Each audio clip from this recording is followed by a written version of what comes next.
भिलाई में आज से 3 दिवसीय राष्ट्रीय कुश्ती प्रतियोगिता शुरू हुई, लेकिन कार्यक्रम खेल से ज्यादा विवादों में आ गया।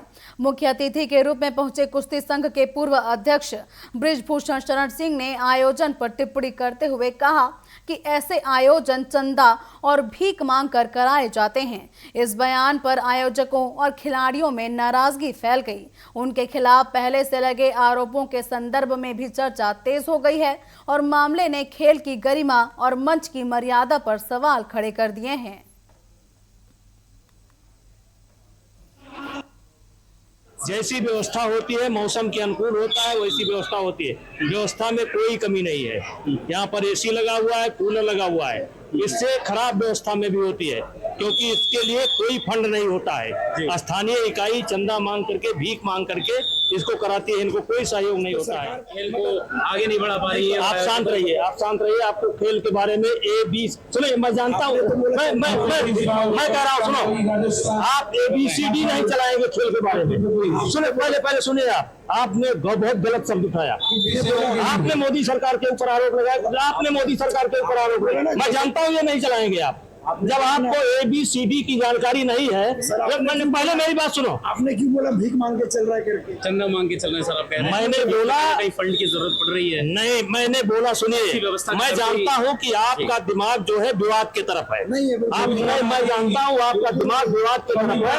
आप पॉजिटिव माइंड लेकर के यहाँ पर नहीं आए हैं, आप नेगेटिव माइंड लेकर के आए हैं। पहले अपने आप को आप कंट्रोल करिए। पहले मैं जानता हूं कि आप अपना न्यूज बना रहे हैं।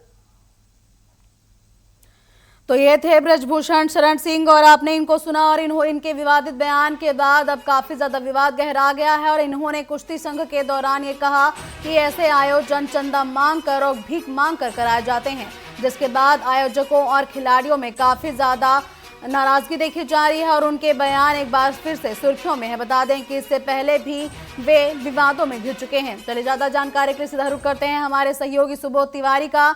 सुबोध जी, जैसा कि बृजभूषण शरण सिंह जी एक जिम्मेदार पद पर हैं, उसके बावजूद उनका ऐसा बयान सामने आना कहीं ना कहीं निंदा का विषय है, तो क्या इस पर आगे कुछ कार्रवाई की जा सकती है या फिर अब इस कुश्ती के आयोजन का क्या किया जा रहा है?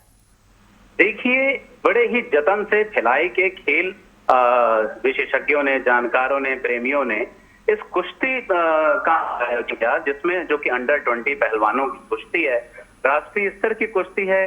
बड़े कई प्रदेश के खिलाड़ी यहाँ पहुंचे हुए हैं और इस उम्मीद के साथ कि यहाँ वो मेडल जीतकर, ट्रॉफी जीतकर अपने परिवार का, अपने क्षेत्र का, अपने शहर का नाम रोशन करेंगे। इसके बाद इन्हें और आने वाले नेशनल इंटरनेशनल मीट में भी हिस्सा लेने का मौका मिलेगा। और ऐसे में जो मुख्य अतिथि बने पूर्व अध्यक्ष कुश्ती संघ के बृजभूषण शरण सिंह ने जिस तरीके से यह बयान दिया है, यह साफ साफ जाहिर होता है कि यह पूर्वाग्रह से ग्रसित हैं। इनके खिलाफ पहले भी कई आरोप लगे हैं शोषण को लेकर, यौन उत्पीड़न को लेकर। फोगाट जो पहलवान है वो अपने पूरे सहयोगियों जंतर मंतर में कई दिनों तक धरना प्रदर्शन पे भी रही। इस ऐसे विवादित किसी व्यक्ति को, किसी पूर्व पदाधिकारी को कैसे अतिथि बना दिया है, इतना ही नहीं सोच रहे हैं कि जिस शहर में पहुंचे हैं उस शहर के आए कैसे बाकी बयान दे रहे हैं कि यहाँ भी आयोजन किए जाते हैं।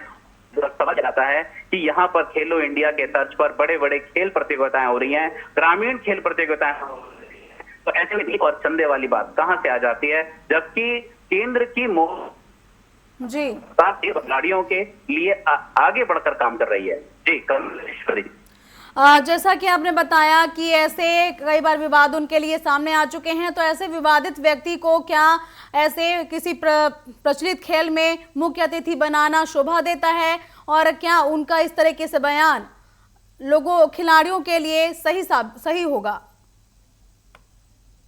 और खेल आयोजकों के मनोबल को गिराने वाली बात है।